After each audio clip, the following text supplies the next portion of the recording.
Hey everyone, welcome back to another video from Wake&Tech.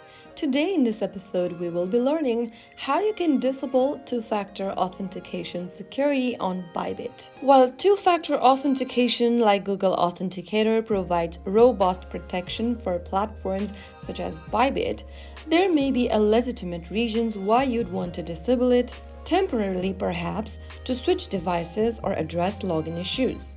So in order to disable Google Authenticator or two-factor authentication on Bybit, open your Bybit application on your smartphone, and then once you're in the home page after logging in, tap on your profile icon at the top left corner.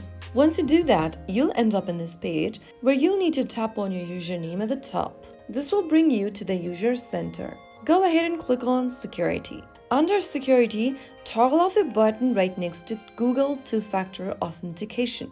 Now click on Confirm, and then you'll need to first enter your login password for Bybit, and then go to Google Authenticator app on your smartphone, copy the Bybit code generated, get back to Bybit and paste in the code, and finally click on Confirm. Soon after you do that, you have successfully disabled two-factor authentication on Bybit. You can now go ahead and log in back to your account like you normally do without the two-factor authentication protection. For best security practice, consider re-establishing with your two-factor authentication setup as soon as possible. You can always enable two-factor authentication again, so that's it.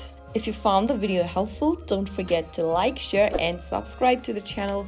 I will be back again in the next video. Thank you for watching.